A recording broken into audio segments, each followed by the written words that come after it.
Hi everyone, it's Rose from Dance of the Soul Tarot, and I'm back. I hope this video will upload. I've been having major issues, but I'm here now, and I want to talk a little bit about what I've been up to in November, and also what I'm going to be working with. I think what I'm drawn to work with as of now in December, which is upon us. I cannot believe wow, it's gone fast, it feels. This year, I'm coming to the end of my Queen of Wands year, which I have loved it. She's my significator as an Aries. I'm a Queen of Wands girl. So it just felt really nice to have her energy with me, to affirm kind of what's innate, but doesn't necessarily shine, that gets muted for various reasons. So she was a good reminder to shine my light and just really be unapologetically and to explore creatively. And in fact, that's one of the things I have really been deepening with is my creativity. Usually it takes the form of writing, but right now writing is not doing it for me. It's just a little too heady. I want something more visceral.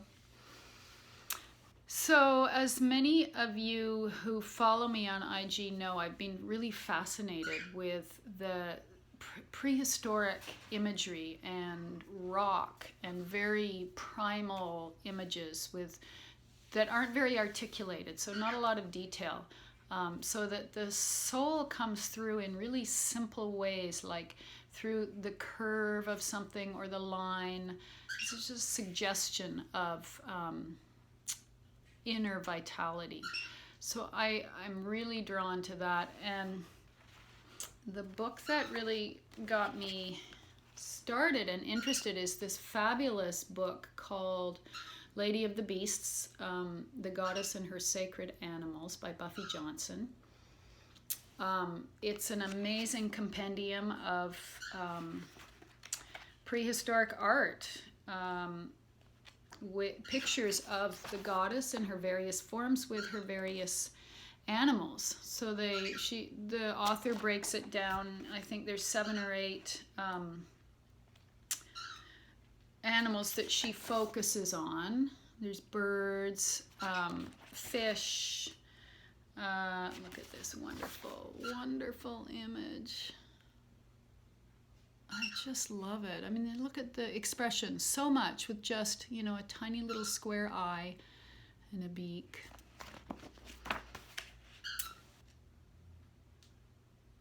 So this is 5300 BC. This is one of my favorites.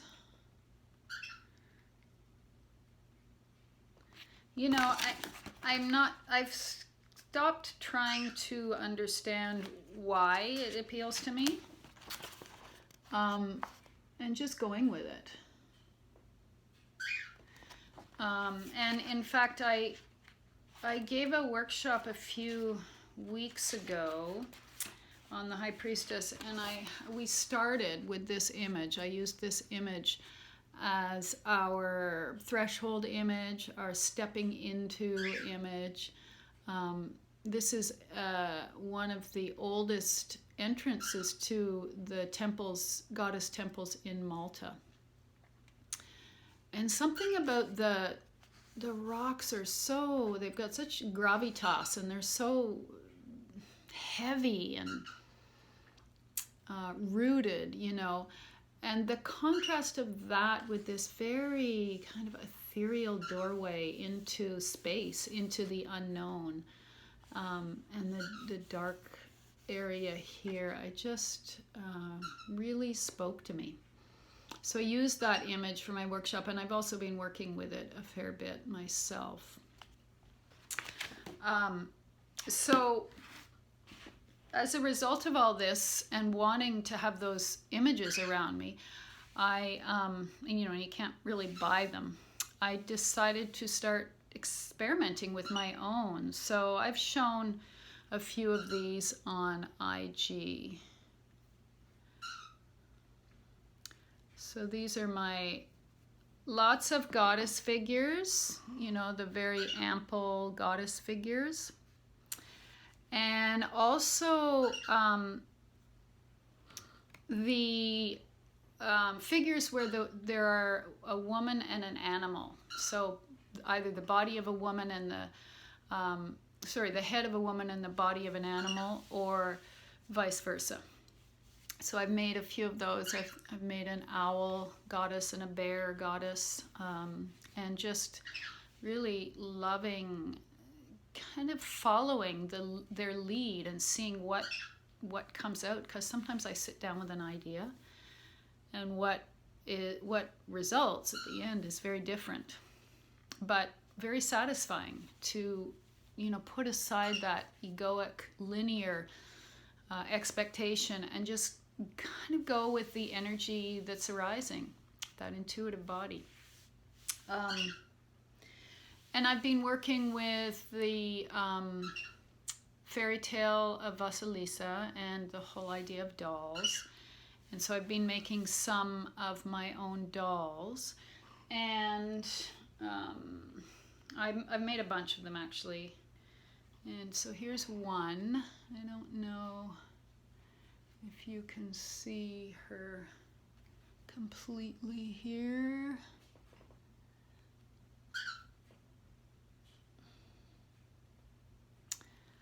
But I'm really enjoying that concentration as well. It's something really satisfying, you know, about that. And the whole idea of doll, the concept of the doll across cultures is really fascinating, and the numinous quality that they hold. And a lot of cultures believe that they hold some soul energy of their creator, and you know, have a sense of magic about them and power. There's the Kachina dolls that we see, and I'm trying to think of some of the other dolls in cultures across the world. That's the only one that comes to mind, but generally just dolls, and you see them in the prehistoric pictures. You see these little, what we think of as goddess icons, the archaeologists are saying that they're actually dolls that were given to the children to play with.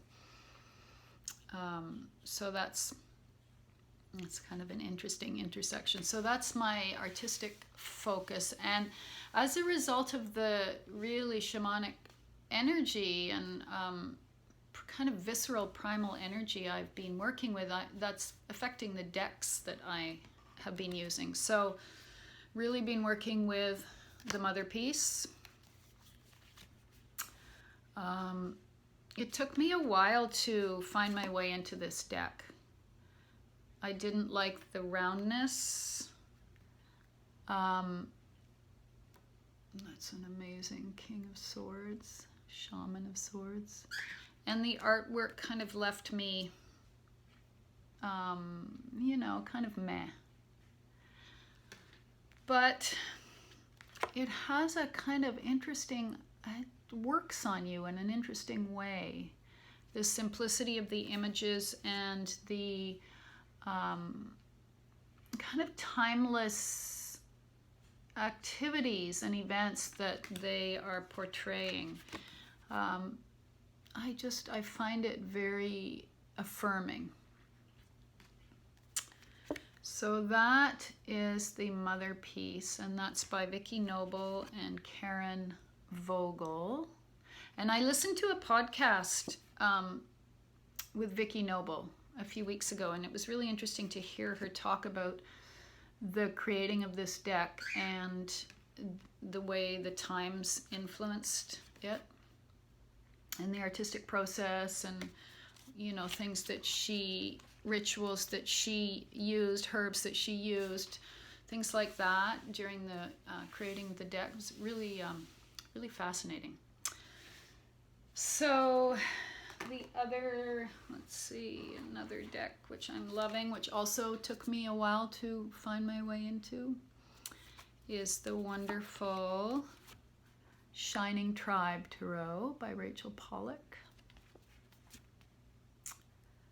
And what I love about this is I'm seeing some of the images that she's used here, I'm seeing in my own prehistoric exploration. So she's been to many of the sacred sites and then used them in the cards, which is really brings a whole other level to them. So that's been exciting to see that reiterated. And this card I pulled last month, and I just loved the shapes and the simplicity and the strength of it. And so I put it on my altar because it came up during a challenge as, I think, the guide for the month. And that's when I really started to get into my clay work and working with stone. And then I saw that image in the Lady of the Beasts book. I saw that it was an actual, I think maybe Mesopotamian, I'm not positive, but she had used that image and worked around it. So that's very, very cool. And this one, so this is the sleeping goddess of Malta, famous prophetic goddess.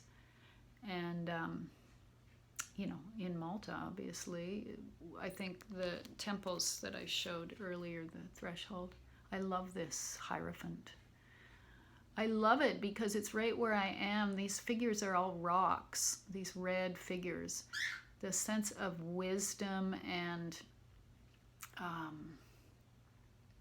not exactly timelessness, but the rock energy feels like it moves at such a slow, like way, way, way slowed down, almost incomprehensibly slow pace.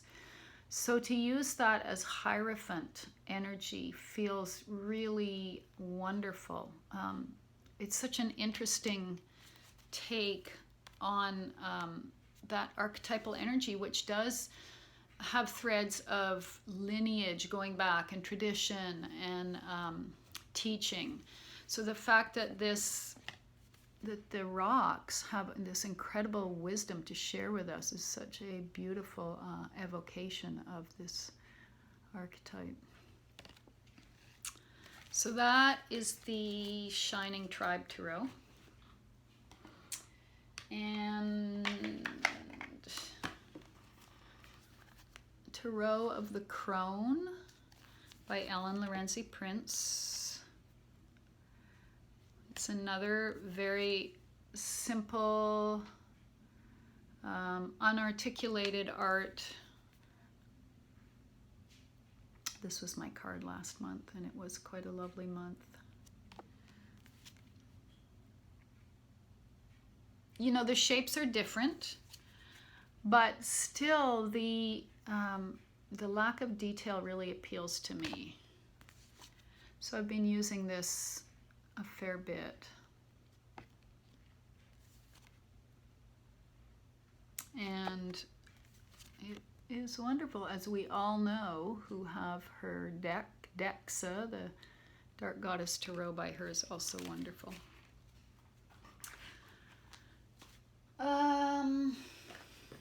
Oracle-wise, the Shaman's Oracle I've used a little bit.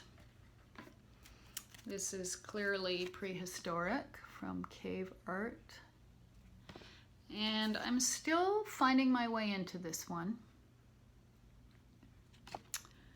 But the imagery really appeals. I love this one. The Ancestor of Hope. There's something about the horse image that's so universal. That energy. Oh, this is wonderful. Very shamanic. Hunter of... Oops. Honor.